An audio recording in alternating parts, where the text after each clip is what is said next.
নমস্কার বন্ধুরা, সুস্মিতার রান্নাঘর স্লাইস অফ লাইফে আরও একবার আপনাদের সকলকে স্বাগত জানাই। কলকাতার ঐতিহ্যবাহী বাঙালি রান্নার মধ্যে একটি হলো সর্ষে দিয়ে মাছের ঝাল।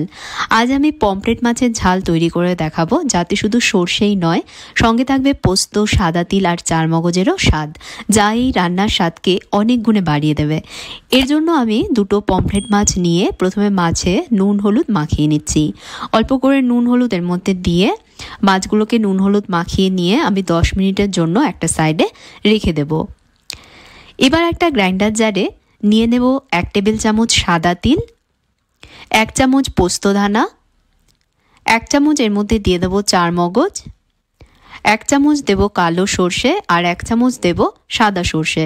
আপনারা কালো বা সাদা যে কোনো একটা সর্ষের ব্যবহারও করতে পারেন, তবে দু ধরনের সর্ষে মিশিয়ে দিলে ঝাঁজ আর স্বাদ দুটো সুন্দরভাবে ব্যালেন্স হয়।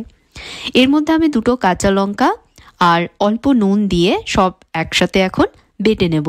প্রথমে জল ছাড়াই কিন্তু শুকনো অবস্থায় এটাকে ঘুরিয়ে নেব, যাতে সব কিছু ভালোভাবে গুঁড়ো হয়ে যায়। তারপর এর মধ্যে প্রয়োজন মতন জল দিয়ে আবারও সব মিহি করে বেটে নেব। তো আমি সব একসাথে এখানে দেখুন মিহি করে বেটে নিয়েছি। এবার একটা কড়াইতে পর্যাপ্ত পরিমাণ সর্ষের তেল গরম করে নিচ্ছি। অবশ্যই সর্ষের তেলে কিন্তু রান্নাটা করতে হবে। তেলটাকে ভালোভাবে গরম করে নিতে হবে। তেলের কাঁচা গন্ধ চলে গেলেই নুন হলুদ মাখিয়ে রাখা পমফ্রেট মাছ দুটো তেলের মধ্যে দিয়ে দেব। এবার বেশি আছে মাছগুলোকে হালকা করে ভাজতে হবে।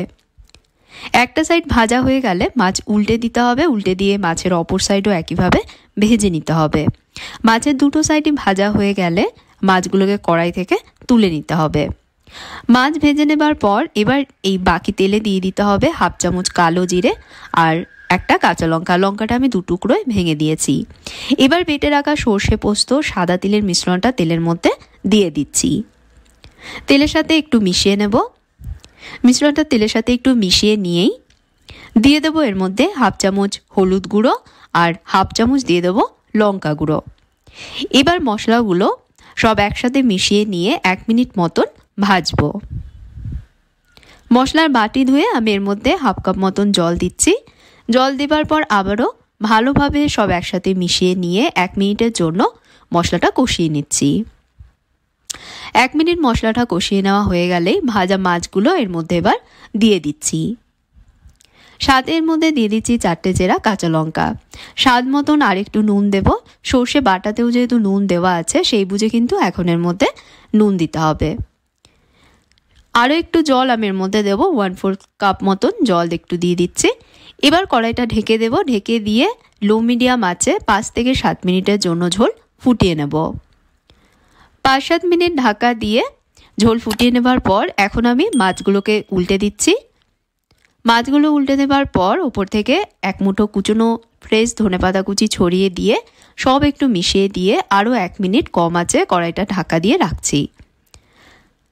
নামানোর আগে এর ওপরে আমি দিয়ে দিচ্ছি 1 চামচ কাঁচা সর্ষের তেল। ব্যাস, তাহলেই তৈরি। গরম ভাতের সাথে পরিবেশন করুন দুর্দান্ত স্বাদের এই পমফ্রেট মাছের ঝাল। পোস্ত, তিল, সর্ষে আর চারমগজের অপূর্ব মেলবন্ধনের তৈরি এই পমফ্রেট মাছের ঝাল দেখবেন সকলের ভালো লাগবে। ভালো লেগে থাকলে ভিডিওটা অবশ্যই লাইক দেবেন, কমেন্টসে জানাবেন কেমন লাগলো, আর চ্যানেলে সাবস্ক্রাইব করতে ভুলবেন না। সাথে ফেসবুক পেজেও আমায় ফলো করে নেবেন। তাহলে আজকের মতন বিদায় নিচ্ছি বন্ধুরা। আপনারা ভালো থাকবেন, ভালো রাখবেন। ধন্যবাদ।